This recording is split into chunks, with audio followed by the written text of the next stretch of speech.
Crossover Thursday continues. Your host of Locked On Chiefs, Chris Clark. Your host of Locked On Browns, Jeff Lloyd. Browns, Chiefs, certainly Sunday, 1 o'clock in Cleveland. Kareem Hunt should certainly have a nice storyline to it. The tight end, number 87, and I remember going all the way back to, I believe it was 2018, Travis Kelce, and that was when Mahomes kind of broke out. I remember Travis Kelce catching a touchdown in that game.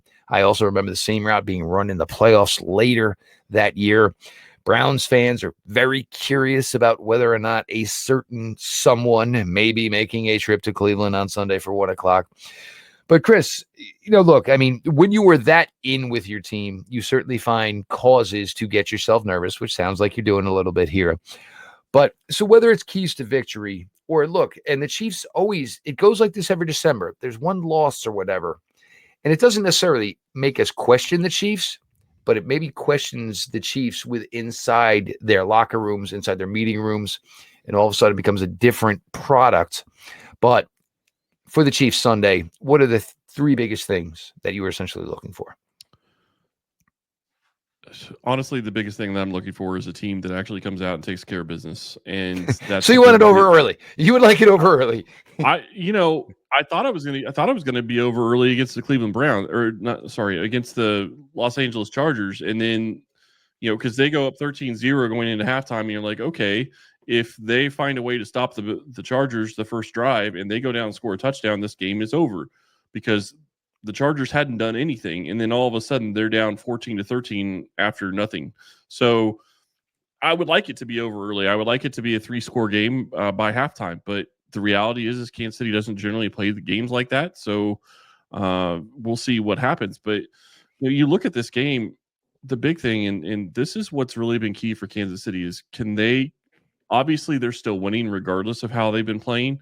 They're 12-1. The only loss is the Bills. So they're still getting it done regardless. But the only way you allow bad teams to have a chance to beat you is if you turn the ball over. Or I won't say the only way, but the easiest way to let bad teams beat you is to turn the ball over.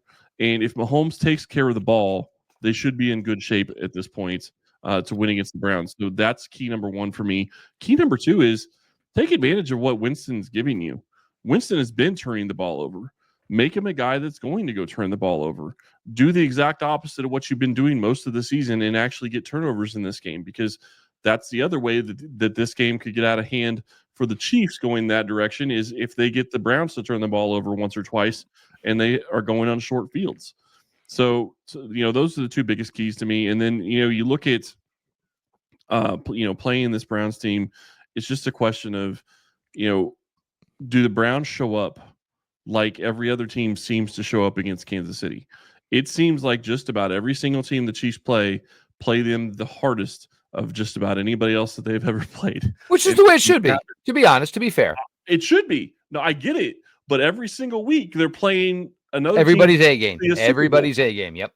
And you look at it, and that makes it very hard to continue to win, but they keep finding ways to win. Now, the thing it also does is it makes you better for the times that are going to be coming in the playoffs. So they're going to have a lot more experience. They're going to have a lot more, gumption, and they're going to have a lot more ability to get things done in the playoffs when it gets to that point. But man, it is tough every single week getting the best shot from every team you play, even the teams that have no business even playing, even having a chance to beat you. Yep. I think the thing that's kind of interesting here is, for the Chiefs, this is probably their easiest game left.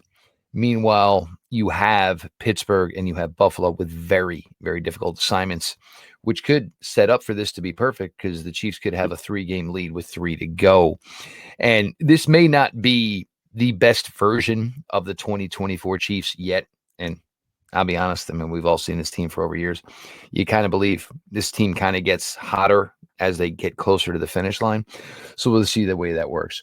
For the Browns, I don't know if I would necessarily call them keys to victory, but what do I want to see? I want to see Jerry Jeudy keep doing what he's doing. Cedric Tillman looks like he will be back this week.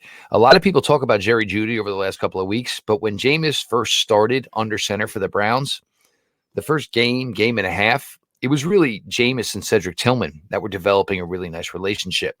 So that bodes well for the Browns in the long term, having Judy be successful and hopefully Cedric Tillman coming back and being successful. Just once, I'd like to see some semblance of a running game this year. I know it's been offensive line related. I know that Nick Chubb is not nearly the Nick Chubb that everybody in the NFL knows. But just maybe for 1 week, could I just get some semblance of a running game? Because, everybody, well, he's throwing it 40 times. Well, yeah, he's throwing it 40 times because if you can't run the ball and, your defense is playing average, you're behind, you have to throw the ball. So there's 2 of them. I would like to see Cedric Tillman jump back into the fold with Jerry Jeudy. I would like to see the Browns running game find some sort of a semblance. Greg Newsome is now out. So the Browns, who had a great 3-man cornerback rotation last year, it's not been the case this year. Denzel Ward has been absolutely fantastic yet again. Martin Emerson, step backwards. 1 more year in his contract. Greg Newsome, step backwards. 5th-year option is already picked up for next season, obviously. Not the best year for him. We're going to see some Cameron Mitchell, 2nd-year guy out of Northwestern. We're going to see maybe some of the rookie out of South Dakota State, Miles Harden, who was a really, really nice day 3 selection, but this will be his first action this year. So I want to see some new secondary players because as this Browns defense is looking, I need growth. I need some of these young players to say that they can handle a bigger piece of the pie. Nothing that's going to happen over these last 4 games is going to stop what the Browns want to do as far as free agency, trades, or how they want to spend what will be ultimately their top 10 draft choice. But I want to see guys who are going to get an opportunity compete. That is something I absolutely want to see. And again, score predictions. Well, you're going to have to check out Locked On Chiefs tomorrow. You're going to have to check out Locked On Browns tomorrow. He is Chris Clark. He and Ryan do a fantastic job over at Locked On Chiefs. As Locked On has picked up as a network, it's been fantastic for Chris Clark and Ryan Tracy because their team has been so successful. So I wish the guys well. They do a great job with their show. All my Locked On Browns listeners, you guys are the absolute best. We appreciate every one of you who make our shows your first listen every day. If you are not subscribers or everydayers by now, come on, make a new plan, Stan. Hit the subscribe button for Locked On Chiefs, Locked On Browns. The shows are always available. They are always free wherever you get your podcasts. Should be a good one Sunday. The Browns are going to show up. They will show up. That is what you've seen from this team over the last couple of weeks. No more Kadarius Toney's burned his way out with the Chiefs. Even now the Browns have thrown him out of the building. So you're going to get a football game Sunday. Go ahead, jump in, Chris. I was just going to say, funny thing about that, I actually had somebody point that out to me, and I hadn't even thought about it. How funny would it have been, and I know you guys wouldn't have thought it was funny, but how funny would it have been for Kansas City to be playing the Browns next week and Tony to have a fumble against the Chiefs as opposed to against the Steelers? Well, let's look at it this way. He got it out of his way early. He decided to I know. It wasn't even that. I will forgive the fumble. I will not forgive the 15-yard taunting on a fair catch that you decided to throw a lob at somebody. I mean, we don't need this around here.